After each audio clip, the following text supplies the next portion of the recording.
Hello everyone, welcome to learning twist. I am Shalini. तो आज हम शुरू कर रहे हैं क्लास 9th हिस्ट्री का chapter number 2, the socialism in Europe and Russian revolution. तो इसका जो पार्ट 1, 2 और 3 जो है चैनल पर जा चुका है, लिंक आपको मिल जाएगा उसका डिस्क्रिप्शन बॉक्स में। आज हम जो शुरू करेंगे वो पार्ट 4 शुरू करेंगे। तो पार्ट 4 में हम देख लेंगे कि क्या है इसमें। जो टॉपिक आएगा वो आएगा द सिविल वॉर। अब सिविल वॉर क्या होती है ये आप लोग देख लीजिए कि जैसे कि होता है, जैसे मान लीजिए पाकिस्तान है, जैसे कोई देश ले लेंगे हम, पाकिस्तान है, तो अगर पाकिस्तान के लोग ही आपस में खुद मिलकर झगड़ा करने लगे, आपस में जो उनमें जो है अफरा तफरी मच जाए, एक दूसरे को मारने काटने लगे, तो यही होती है सिविल वॉर। ठीक है, तो हम देख लेंगे। चलिए, when the Bolsheviks ordered land redistribution the Russian army began to break up. तो क्या हुआ था, जब बोल्शेविक ग्रुप ने ऑर्डर किया था कि लैंड का जो है रीडिस्ट्रीब्यूशन करा जाएगा, मतलब उनका ये कहना था बोल्शेविक ग्रुप का। बोल्शेविक ग्रुप कौन थे? देखो, बताया था मैंने पिछले पार्ट्स में, बताया है कि बोल्शेविक जो थे सरकार के बाद आए थे, उन्होंने सरकार को गिराया था और वो खुद सत्ता में आ गए थे। तो बोल्शेविक ग्रुप के लीडर थे लेनिन, है ना। तो उन्होंने ये बोला था कि लैंड का वो जो है रीडिस्ट्रीब्यूशन किया जाए, मतलब लैंड जैसे किसी के पास है, किसी अमीर आदमी के पास है या कोई किसान जैसा अमीर है, तो उससे लैंड लेकर कि लैंड ले ली जाए उससे, और जो गरीब किसानों में बांट दी जाए बराबर बराबर में, बराबर बराबर मात्रा में, किसको कितनी देनी है अपने उसकी फैमिली के हिसाब से, जिसको जितनी जरूरत हो उसके हिसाब से बांट दी जाए। तो उनका कहना यही था। तो व्हेन द बोल्शेविक्स, और जब बोल्शेविक्स ने ऑर्डर किया रीडिस्ट्रीब्यूशन का लैंड का, तो the Russian army began to break up. तो रशियन आर्मी जो थी वो टूटने लगी, क्योंकि रशियन आर्मी में कौन थे? भाई किसान थे उसमें। तो जब किसानों से उनकी लैंड छीन ली जाएगी, छीन छीन कर बराबर बराबर बांट दी जाएगी, तो भाई उनको तो बुरा लगेगा ही ना। तो जो सोल्जर्स जितने भी थे, मोस्टली पीजेंट थे उसमें, तो उन्होंने क्या करा, wish to go home for the redistribution and deserted. तो वो लोग जो थे अपने अपने घर चले गए, यानी कि जो आर्मी थी उनकी वो टूटने लगी। Non Bolshevik socialist liberals and supporters of autocracy condemned the Bolshevik uprising. और जो नॉन बॉल्शेविक लोग थे, मतलब बॉल्शेविक तो यही थे जो लैंड का रीडिस्ट्रीब्यूशन करा रहे थे, लेकिन नॉन बॉल्शेविक जो थे, उन्होंने क्या करा, वो भी जो है बॉल्शेविक के नीतियों के खिलाफ थे। तो their leaders move to South Russia. उनके भी जो लीडर्स थे उनको भी अच्छी नहीं लग रही थी ये चीज़ें कि भाई ये हो क्या रहा है। वो थे तो रशिया के ही, लेकिन वो भी सोशलिज्म की आइडियोलॉजी पर चलते थे और ये भी सोशलिज्म की आइडियोलॉजी पर चलते थे, लेकिन दोनों एक दूसरे से बहुत ज़्यादा डिफरेंट थे। तो जो नॉन बॉल्शेविक लोग थे उनको भी ये लग रहा था कि भाई ये सब हो क्या रहा है, कि लैंड का रीडिस्ट्रीब्यूशन क्यों किया जाए। Their leaders move to South Russia. उनके जो लीडर्स थे वो साउथ रशिया चले गए और उन्होंने भी अपनी एक जो है सेना बना ली, किससे? उन जो बॉल्शेविक लोग थे ना उनसे लड़ने के लिए। तो बॉल्शेविक को रेड्स कहा जाता है, द रेड्स। ठीक है, तो बॉल्शेविक से लड़ने के लिए उन्होंने भी अपनी एक सेना बना ली। During 1918 and 1919 the greens, socialist revolutionaries and the whites pro tsarist controlled most of the Russian empire. तो क्या था, 1818 और 1919 के दौरान द ग्रीन, देखो दो लोग थे, थोड़ा सा कंफ्यूजन है, बता देती हूँ। बॉल्शेविक थे एक, तो जो रेड्स में आते थे, एक साइड में थे बॉल्शेविक जो रेड में आते थे, और दूसरी साइड में दो थे, ग्रीन्स और वाइट्स। तो ग्रीन जो थे वो सोशलिस्ट रिवॉल्यूशनरी वाले थे, और वाइट जो थे वो प्रो जारिस्ट थे। जारिस्ट वो लोग थे जो ये कहते थे कि जैसा राजा, जो राजा के जो नियम कायदे कानून मानते थे, जो राजा के हिसाब से चलते थे, तो वो जारिस्ट थे। उनको जो है राजा की बातें अच्छी लगती थी। और जो ग्रीन्स में आते थे वो सोशलिस्ट रिवॉल्यूशनरीज थे। तो उन सब ने क्या कहा था, रशियन एम्पायर पर ज़्यादा कब्जा जमा लिया था, क्योंकि बॉल्शेविक जो थे रेड्स वाले ये साइड में हो गए थे, अकेले पड़ गए थे, है ना, उनका यही कहना था। तो they were backed by French, American, British and Japanese troops, all those forces who were worried at the growth of socialism in Russia. जितनी भी ये फोर्सेज थी जो ये सोशलिज्म के खिलाफ थी कि रशिया में जो सोशलिज्म हो रहा है ये सब हो क्या रहा है। ठीक है, तो सोशलिज्म जो है देश पर खतरा बन सकता है। तो ये सारे जो देश थे, जैसे कि ग्रीन्स और ये जो वाइट्स जो हैं, प्रोजारिस्ट और सोशलिस्ट रिवॉल्यूशनरी, ग्रीन और वाइट जो हैं, इनके साथ ये सारे जो देश थे, विदेशी जो ताकतें हैं, ये फ्रेंच, अमेरिकन, ब्रिटिश और जापान वाले जो लोग थे, इन सब ने मिलकर एक पूरा संगठन बना लिया था अपना। और ये जो बॉल्शेविक वाले थे वो अलग हो गए थे, और ये सब इनका पूरा एक ग्रुप हो गया था। तो all those forces who were worried at the growth of socialism in Russia, ये सब जो है एक साथ हो गए थे, क्योंकि जो रशिया में सोशलिज्म हो रहा था तो उनको ये सब अच्छा नहीं लग रहा था कि ये सब हो क्या रहा है। तो देखो, सोशलिज्म जो है एक आइडियोलॉजी है। मैंने पहले भी बताया कि सोशलिज्म एक तरीके की आइडियोलॉजी होती है, जिसमें जो होता है उसका ये मतलब होता है कि जितना भी ज़मीन है या फिर पैसा है वो सबको बराबर बराबर मात्रा में मिल जाए। अगर किसी एक के पास है तो वो सबके पास होना चाहिए, उनका ये कहना होता था।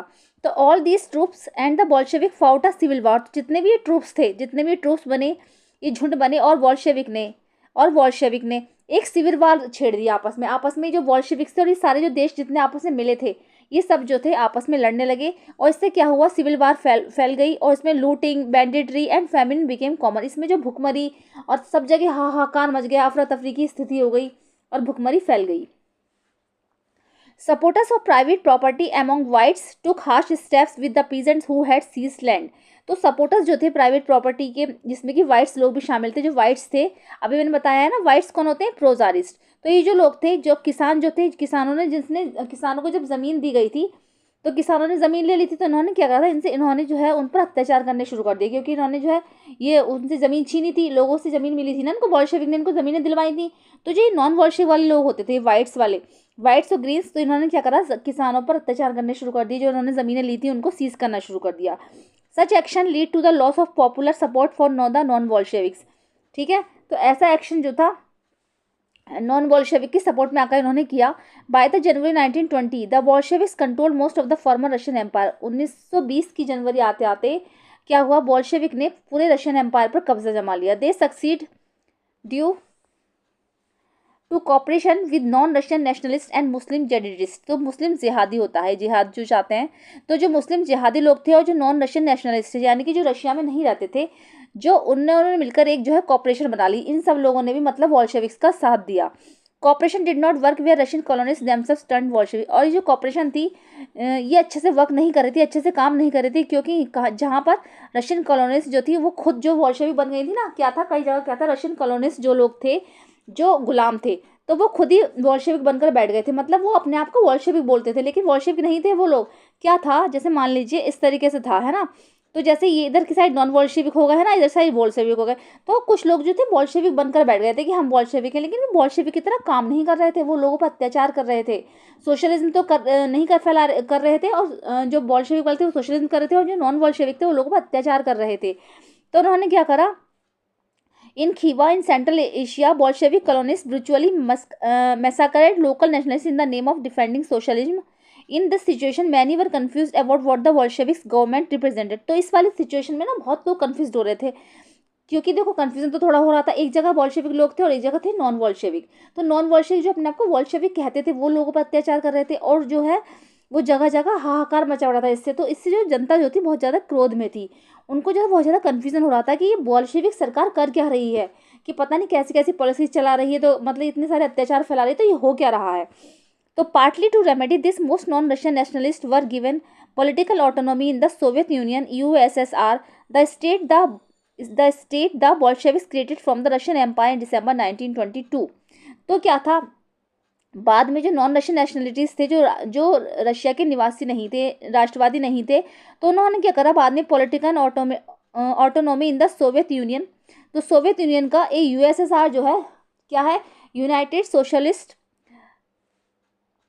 तो देखिए यूएसएसआर चीज़ क्या है। तो पहले क्या होता था, रशिया और रशिया के आसपास के छोटे छोटे देश है ना, रशिया जो है पहले बहुत बड़ा था, है ना, रशिया पहले बहुत बड़ा था। इसमें क्या है, बहुत सारे देश आते थे इस साइड में, जैसे कि आप ले लीजिए यूक्रेन ले लीजिए, पोलैंड ले लीजिए, बहुत सारे देश इसके अंतर्गत आते थे। या फिर ईस्ट जर्मनी ले लीजिए, कजाकिस्तान ले लीजिए, बहुत सारे देश इसके अंतर्गत आते थे, लेकिन अब तो ये छोटा सा हो गया है। तो सारे देश जो थे, यूएसएसआर जो है, ये सोवियत यूनियन बनी थी, इससे क्या था, एक कमेटी बनी थी यूएसएसआर की।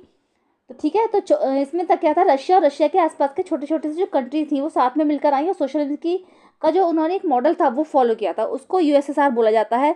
तो the state that Bolshevik created from the Russian empire December 1922, जो कि 1922 में रशियन एम्पायर में बना।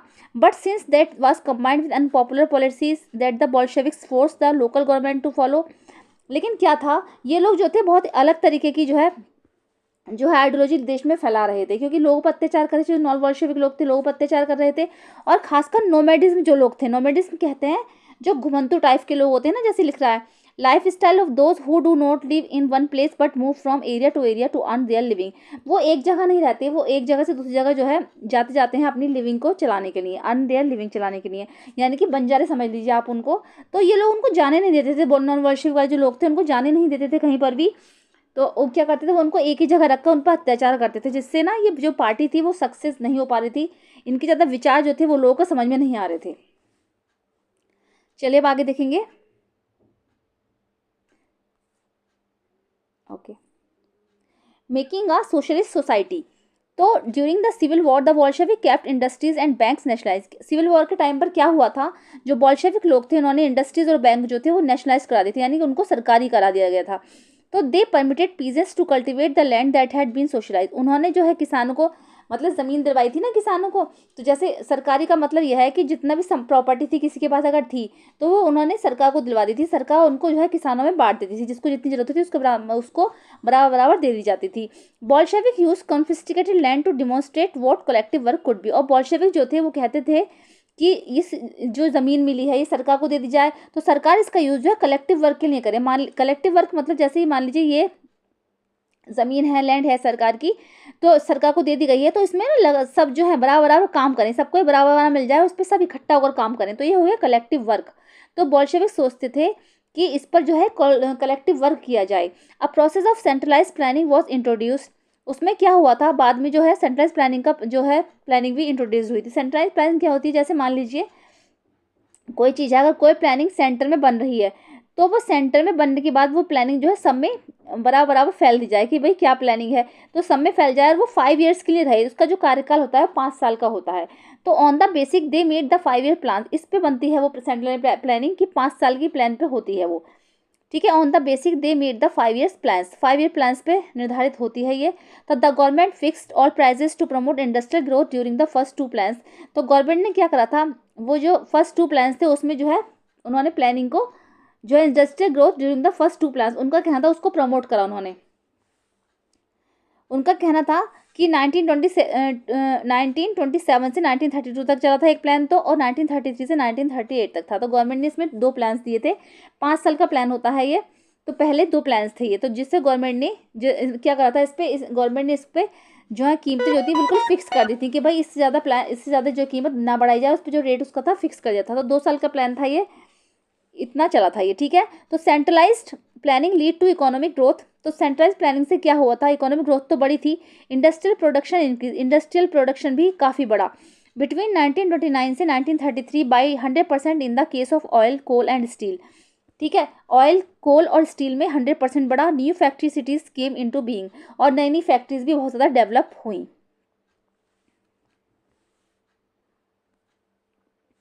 However, rapid construction lead to poor working condition. In the city of Magnitogorsk, the construction of the steel plant was achieved in 3 years. क्या हुआ था जब ये जो rapid construction lead to the poor working condition, क्या हुआ था, काम तो लगातार अच्छा हो रहा था, कंस्ट्रक्शन बहुत अच्छा चल रहा था, लेकिन जो वर्किंग कंडीशन थी वो अभी भी ऐसी ही थी, जो मतलब वर्कर्स की कंडीशन थी। इन द सिटी ऑफ मैग्नेटोगॉर्स्क शहर में the construction of the steel plant was achieved in 3 years. 3 साल के अंदर अंदर एक स्टील प्लांट तैयार हो गया। Workers lived hard lives and the result was 550 stoppage of work in the first year alone. तो वहाँ के जो वर्कर्स थे उन्होंने काफ़ी परिश्रम किया, बहुत मेहनत करी, और उसका रिजल्ट ये रहा कि उसका 550 बार कम से कम काम रुका भी, ठीक है। उस 1 साल में जो काफ़ी मेहनत करके मजदूरों ने काफ़ी मेहनत करी, लेकिन जो क्या होता कई बार जो काम रुक भी जाता था, कम से कम 550 बार काम रुका। In living quarters in the winter time at 40 degrees below. Living quarters में जो लोग मजदूर रहते थे, जो वर्कर्स रहते थे, तो उसमें जो है -40 डिग्री टेम्परेचर पर वो लोग रहते थे। तो people had to climb down from the 4th floor and dash across the street in order to go to the toilet. जब वहाँ के वर्कर्स को कभी टॉयलेट जाना होता था, इतनी बुरी स्थिति थी उनकी कि -40 डिग्री में तो वो लोग रहते थे, लेकिन अगर कभी उनको टॉयलेट वगैरह जाना होता था तो उनको 4th फ्लोर से नीचे आकर स्ट्रीट को पूरा पार करके, सड़कों को पार करके वहाँ पर उनको टॉयलेट के लिए जाना पड़ता था। N extended schooling system develop, और वहाँ पर क्या था, एक बहुत अच्छा स्कूलिंग सिस्टम भी डेवलप हो गया था। And arrangements were made for factory workers and peasant to enter universities. जो फैक्ट्री के वर्कर्स थे और जो किसान थे उनके लिए नई नई यूनिवर्सिटीज़ भी बन गई थी। Creches were established in factories for the children of women workers. जो वुमेन वर्कर्स थी उनके जो बच्चे थे उनके लिए क्रिच की स्थापना भी हो गई थी। जो फैक्ट्रीज में वुमेन वर्कर्स काम करते हैं, तो क्रिचेस वो होते हैं, जैसे कि मान लीजिए कोई लेडी वर्कर है, वो काम कर रही है और उसका बच्चा जो है घर पर अकेला है, तो उनके लिए क्रिच बनाए जाते थे, जिससे कि वो बच्चा पूरे दिन वहीं रहेगा और जो है वो लेडी अपने आराम से काम करती रहेगी। तो क्रिचेस की स्थापना भी बहुत हुई थी उस time. Cheap public health care was provided. Health care तो बहुत सारी थी, लेकिन सारी वो बेकार थी, चीप थी। Modern living quarters were set up for workers. Workers के लिए मॉडर्न लिविंग क्वार्टर्स की व्यवस्था करेगी, मतलब मान लीजिए एक बड़ा सा रूम है, उनके लिए जो है क्वार्टर्स बनाए गए हैं, एक साथ सबके लिए क्वार्टर्स बनाए गए थे। The effect of all this was uneven though since government resources were limited. लेकिन इसका बनाए तो गए थे, सबके लिए व्यवस्था अच्छी कराई गई थी, लेकिन क्या हुआ था, इसका परिणाम जो था वो अनइवन रहा, क्योंकि गवर्नमेंट रिसोर्सेज वर लिमिटेड। क्योंकि गवर्नमेंट रिसोर्सेज जो होते हैं वो लिमिटेड होते हैं, क्योंकि गवर्नमेंट का पैसा इतना तो होता नहीं है, उनके पास तो पैसा लिमिटेड ही होगा। तो बनाए तो गए थे, लेकिन उनमें सुविधाएं जो थी वो अच्छी नहीं दी गई थी। देखिएगा जैसे ये है कि children at the school in Soviet Russia in the 1930, बच्चे देखो स्कूल में बैठे हैं तो they are studying the Soviet economy के हिसाब से वो लोग पढ़ रहे हैं। A child in Magnitogorsk during the first 5 year plan, देखो ये फर्स्ट 5 ईयर का जो प्लान था उसके हिसाब से बच्चा जो काम कर रहा है, is working for Soviet Russia, यहाँ पर ये काम कर रहा है। और एक चीज आई है कि factory dining hall in the 1930, factory dining hall 1930 में किस तरीके से वर्कर्स जो थे यहाँ पर खाना खाते थे बैठकर। ठीक है, चलिए अब आगे देखेंगे।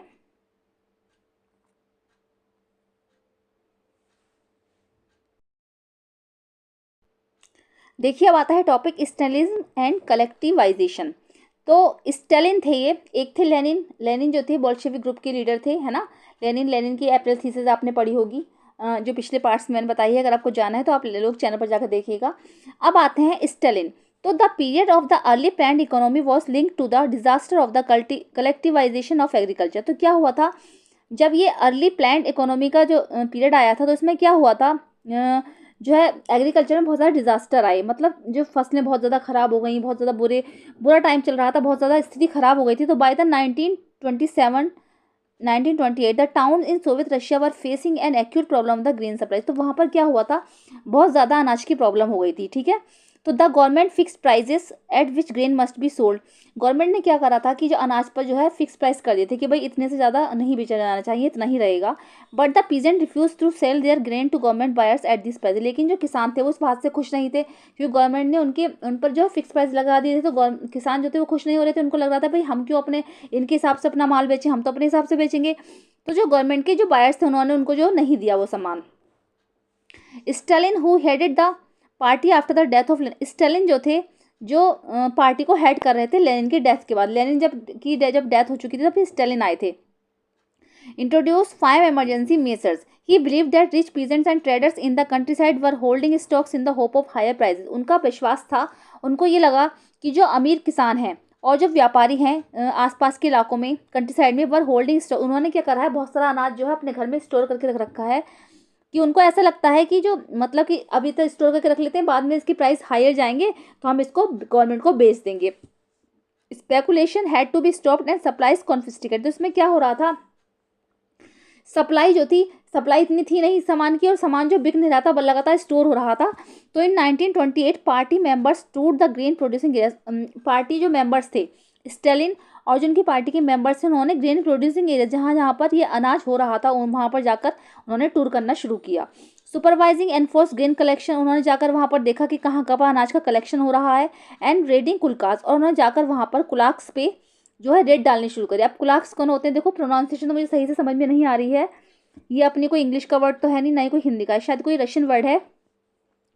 The name for well to do peasant, ये कहते हैं जो वहाँ के बहुत अच्छे किसान होते हैं, वेल टू डू पीजेंट उनको कहा जाता है शायद। तो उनके घरों में जाकर उन्होंने रेटिंग जो है रेट मारना शुरू किया। As shortage continue the decision was taken to collective farm. जैसे जब पता चला कि शॉर्टेज बहुत ज़्यादा कंटिन्यू है, उन्होंने सोचा कि शॉर्टेज इसलिए पड़ रही है कि अनाज की, क्योंकि जो डिसीजन लिया गया उसके बाद कि कलेक्टिव फॉर्म्स का डिसीजन लिया है। कलेक्टिव फॉर्म्स क्या होता है, मतलब जो सारी खेती की जाए, एक बड़ा सा फॉर्म है, मतलब कलेक्टिव फॉर्म्स उसको बोला जाता था कि सब जने मिलकर इस लैंड पर ही काम करेंगे, इस पर ही खेती की जाएगी, तो अच्छे से प्रोडक्शन होगा और अच्छे से मात्रा में अनाज होगा। It was argued that grain shortage were partly due to the small size holding. उनका कहना था कि जो किसानों को जो ज़मीन दी गई है वो ज़मीनों के छोटे छोटे टुकड़े दिए गए हैं, तो उस पर जब खेती करते हैं तो अनाज प्रोडक्शन इतना ज़्यादा नहीं होता है। After 1917 and land had been given over to the peasant, 1917 के बाद जो थी ज़मीनें जो थी वो किसानों को दी गई थी। तो these small size peasant forms could not be modernise. उनका कहना था कि छोटे छोटे जो टुकड़े ज़मीनों के दिए गए हैं किसानों को, तो ये मॉडर्नाइज नहीं है, मतलब आज के ज़माने के हिसाब से नहीं है। To develop modern farms and run them along industrial lines with machinery. उनका कहना था कि जब मॉडर्न फॉर्म्स को डेवलप करना है, मॉडर्न फॉर्म्स डेवलप करने के लिए और उस पर मशीनरी, इंडस्ट्रियल लाइन्स या फिर मशीनरी चालू करने के लिए, it was necessary to eliminate kulaks, take away land from peasant, कि उनसे जो है कुलकास को एलिमिनेट करा जाए। जो अमीर किसान हैं उनसे ज़मीन लेकर, छोटे छोटे किसानों से ज़मीन लेकर किसानों से ले ली जाए और अमीर लोगों से ले ली जाए, उसके बाद वो गवर्नमेंट को दे दी जाए। And establish state control large farms, और बड़े बड़े फार्म्स में कलेक्टिव खेती की जाए, मतलब वो गवर्नमेंट को मिल जाए सारी ज़मीन, और ज़मीन पर जो है सारे किसान जो मिलकर उस पर काम करें आराम से, जिससे कि प्रोडक्शन ज़्यादा बढ़ेगा और अनाज की शॉर्टेज भी नहीं होगी। What followed was Stalin's collectivisation programme. तो स्टालिन का जो कलेक्टिवाइजेशन का प्रोग्राम था इसका क्या रिजल्ट रहा। From 1929 the party forced all peasant to cultivate in collective farms. 1929 से जो पार्टी ने जितने भी किसान थे उनको जो है फोर्स करना शुरू किया कि कलेक्टिव फॉर्म्स में खेती की जाए। The bulk of land and implements were transferred to the ownership to the collective farms. Peasant work on the land and the kolkhoz profit was share. तो क्या करते थे, जो किसान थे वो खेतों में काम करते थे, उस लैंड पर कलेक्टिव लैंड पर काम करते थे। And the kolkhoz profit was share, और उनका जो सारा प्रॉफिट होता था वो आपस में बांट दिया जाता था। And peasant resisted the authorities and destroyed their livestock. Between 1929 and 1931 the number of cattle fell by 1/3। क्या था, अब इस बात से भी किसान खुश नहीं थे। उनको ऐसा लगता था कि हमारी ज़मीनें हमसे ही छीनकर गवर्नमेंट ने ले ली और उस पर कलेक्टिव फॉर्म्स में खेती कराई जा रही है। मतलब हम अपनी ही ज़मीन पर खुद काम क्यों करें, और हमारा जो प्रॉफिट है वो भी हमें सही से नहीं दिया जा रहा, उसको भी गवर्नमेंट लगातार बांट रही है। तो उन्होंने क्या करा, उन्होंने गुस्से में आकर अपने ही पशुओं को मारना शुरू कर दिया। जिससे जब उन्होंने पशुओं को मतलब टॉर्चर इतने ज़्यादा हो गए थे, उन्होंने अपने पशुओं को मारना शुरू करा। और जब वो मारना शुरू कर दिया उन्होंने तो उनके पास केवल 1/3 या उससे भी कम जो है पशु बचे। मतलब उन्होंने अपने जानवरों को ही मारना शुरू कर दिया कि भाई क्या हो रहा है, ये हमें पसंद नहीं आ रही है ये नीति सरकार की। जो कलेक्टिव फार्म से वो लोग खेती नहीं करना चाहते थे। Those who resisted collectivisation were severely punish. और जो लोग ऐसे थे जिन्होंने क्या करा, जो ऐसे पीजेंट थे, ऐसे किसान थे जिन्होंने इस नीति को अपनाया नहीं, जो उसको बुरा बुरा कहते थे कि भाई हम इस लैंड में काम क्यों करें, ये तो ज़मीन हमारी थी, हम अपनी ही ज़मीन में जो है शरणार्थी बनकर काम कर रहे हैं। तो उनको ये चीज़ें पसंद नहीं आ रही थी। तो जो बोल्शेविक वाले लोग थे वो उन पर अत्याचार कर रहे थे, उनको पनिशमेंट दिया जाता था। सॉरी, बोल्शेविक जो लेनिन की तो डेथ हो गई थी ना, स्टालिन की जो पार्टी के जो लोग थे वो उन पर काफ़ी अत्याचार करते थे। उनको क्या करते थे, कई किसानों को तो उन्होंने मार भी दिया था, कई को गिरफ्तार कर लिया था और कई को वहाँ से निकाल भी दिया था। एक्साइल मीन्स देश निकाल टाइप का, करके वहाँ से निकाल भी दिया गया था। As the resisted collectivisation peasant argued that they were not rich and they were not against socialism. उनका कहना था, जैसे जैसे कलेक्टिवाइजेशन शुरू हुआ, मतलब कलेक्टिव खेती जब की गई, तो उनका ये कहना था कि ना तो हम अमीर हैं, हम अमीर भी नहीं हैं, and they were not against, और हम सोशलिज्म के खिलाफ भी नहीं हैं। लेकिन ये सब हो क्या रहा है, हमारे समझ में नहीं आ रहा कि जो चीज़ हो रही है वो हमें पसंद नहीं आ रही कि हम अपनी ज़मीन पर खेती क्यों करें और हमारी ज़मीन किस गवर्नमेंट ने अपने अंडर में क्यों ले ली है। They mostly did not want to work in collective farms for a variety of reason. बहुत सारे कारणों से वो उस पर खेती नहीं करना चाहते थे। Stalin's government allowed some independent cultivation. Stalin की गवर्नमेंट ने बाद में जो है अलाउ कर दिया था कि हाँ चलो तुम ठीक है कलेक्टिव फॉर्म्स में खेती मत करो, लेकिन उनकी बातें तो मान ली गई थी, लेकिन उनके साथ फिर भी अच्छा व्यवहार नहीं किया जाता था, उनके साथ हमेशा अत्याचार किया जाता था, उनके साथ बुरा व्यवहार किया जाता था। In spite of collectivisation production did not increase immediately. अब क्या हुआ था, कलेक्टिवाइजेशन का जो ये दौर खत्म हुआ था, मतलब कुछ किसानों को कहा गया था कि हाँ ठीक है तुम अपनी मर्जी से खेती करो, तुम्हारी लैंड तुमको वापस दे दी जाएगी, कलेक्टिव खेती मत करो। तो इससे प्रोडक्शन में तो ज़्यादा वृद्धि नहीं हुई थी। इनफैक्ट वास्तव में the bad harvest of 1933 lead to one of the most devastating famine in Soviet history. Soviet इतिहास में सबसे ज़्यादा जो है बुरा समय आया 1930 से 1933 के बीच। इसमें बहुत ज़्यादा जो है डिज़ास्टर सा फैल गया, बहुत ज़्यादा अफरा तफरी भुखमरी की स्थिति फैल गई और लगभग कम से कम 40 लाख जो लोग थे वो मारे गए। 1930 से 1933 के बीच का समय ऐसा था कि प्रोडक्शन तो इंक्रीज़ नहीं हुआ, प्रोडक्शन में कोई वृद्धि नहीं हुई, लेकिन कम से कम 40 लाख लोग जो थे वो भुखमरी की स्थिति में मारे गए। ओके, चलिए अब आगे देखेंगे।